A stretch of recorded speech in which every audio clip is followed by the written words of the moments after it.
Israel just listed me amongst its top 10 prominent anti-Semitic influencers of 2025. And you can see here, it puts people like Tucker Carlson and Greta Thunberg. And it has these red triangles, ironically, pointing towards us, it seems. And I just want everyone to kind of take a step back and realize that this, to me, is nothing but another sign of Israel's panic. And the fact that they know that their propaganda is not working and that people can see right through it. And I've been sent this list now so many times over the last 3 days. It's crazy. I've been sent this list by people in the Arab world. I've been sent this list by people, obviously, that are seeing it now pop up on English news sites.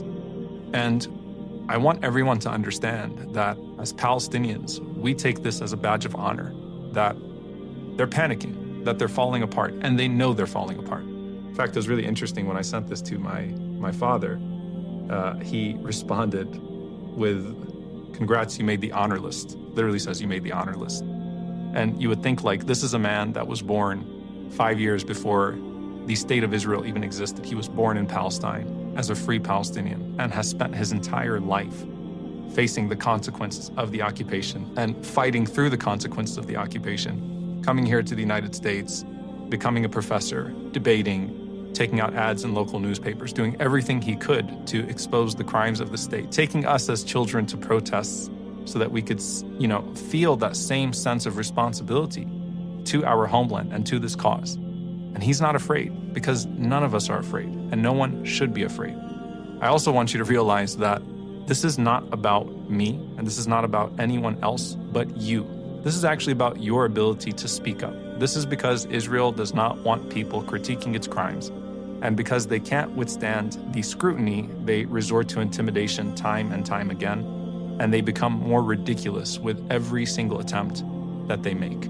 And so if you look at the examples that they use for my supposed anti-Semitism, I just want you to look at the two things they put in their report.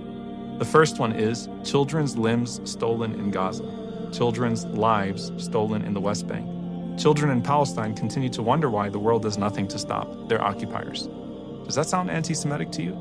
The second post is, for every single voice that you seek to silence, 1 million will speak in their place. My brief address at the National March on Washington today. This was dedicated to our brave student activists arbitrarily detained by ICE at the behest of Israel. Does it sound anti-Semitic to you, right? They've broadened the definition of anti-Semitism so much that it's become inconsequential. And they've tried so hard to make anti-Zionism a form of anti-Semitism because they're not actually trying to protect the Jewish people anywhere. They're trying to protect themselves and shield themselves from any accountability for their crimes, which have now been laid bare for the entire world to see. And so, Israel, we're not afraid of you. And I want you to know, whoever compiled this report, that we're going to do everything that we possibly can do to make sure that we're on your 2026 report and your 2027 report, or however long you continue to traffic in this nonsense. And I want to send a message especially to those that are concerned, or to the activists, first and foremost to those that have actually been doxxed by Israel, because these shady watch lists have been, put through all sorts of systems and institutions in the United States. And that should be a cause of concern for any American, that it's not just your politicians that are responding to lobbies. It's not just your mainstream media newsrooms.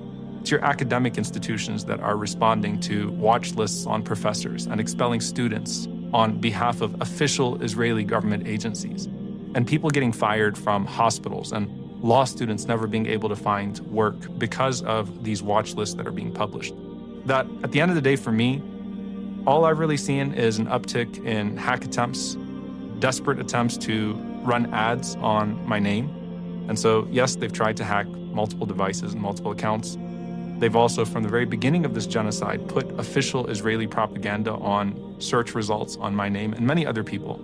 They have obviously trafficked in smear campaigns, and we've seen all these bots that go into comments on every single social media platform and try to originate or amplify smear campaigns that will work with that audience. So if it's towards a Muslim audience or towards a non-Muslim audience, because obviously their goal is to delegitimize.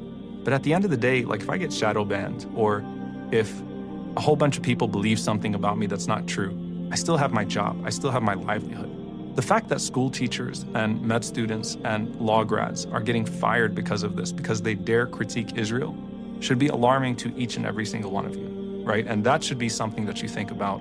And that should be, if anything, the motivation for us to continue and to call out these types of attempts so that they no longer work.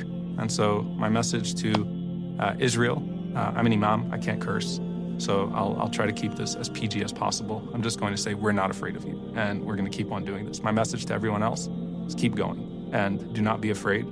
And at the end of the day, these attempts will become more pathetic and pitiful, and our efforts will become more organized and unifying and make evident not just the crimes of the state of Israel against innocent people, but the imperative for everyone to take a moral stand against apartheid, against genocide, against occupation. So thank you for your concern. I'm not actually retiring. Assalamu alaikum.